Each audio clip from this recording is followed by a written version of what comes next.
$500,000. That's how much the Ukiyo-Okutsu State Veterans Home in Hilo will need to pay up in federal fines after a deadly outbreak of COVID-19 killed 27 people and sickened more than 100 of its residents and staff last year.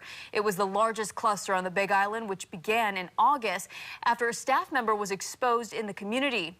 In September, a Veterans Affairs team toured the facility and made recommendations on how to handle the outbreak. Then Big Island Mayor Harry Kim also removed Avalon Health as the home's managing company. After several visits, officials concluded that the facility failed to comply with infection control regulations and did not implement proper practices to prepare for COVID-19. Max Rodriguez has more in tonight's top story. The visits and surveys were done unannounced. The chief for the Office of Healthcare Assurance says it's expected for facilities to be prepared at any time to demonstrate they are compliant. Improper disposal of personal protective equipment, lack of hand washing, and a failure to respond timely to the COVID outbreak are some of the reasons why a federal civil penalty of $510,640 was issued to the Ukiyo-Okutsu State Veterans Home. The deaths of those residents were certainly associated with them having COVID-19. So there are a number of things in infection control that they failed to adequately do.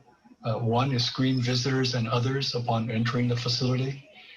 They failed to cohort residents based on their health status. Ridley says the Office of Healthcare Assurance visited the facility 3 times. Each survey took about 4 to 5 days for a thorough observation of staff during their shifts, as well as reviewing patient records and interviewing medical workers and administration. The state says part of the citation is for causing immediate jeopardy to resident health and safety. Certainly there was evidence that they failed to take the kinds of steps that anyone would have expected them to take once the virus entered their facility to prevent the outbreak.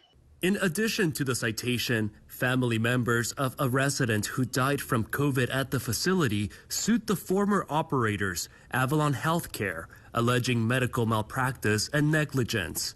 During a follow-up visit last month, inspectors found the facility to be in compliance, avoiding a termination of the facility. It is our strong hope and expectation, based on that corrective action, that there shouldn't be the kind of outbreak that there was previously. A spokesperson for Avalon Health says they had not been made aware of the citation and could not comment. Max Rodriguez, KHON2 News, working.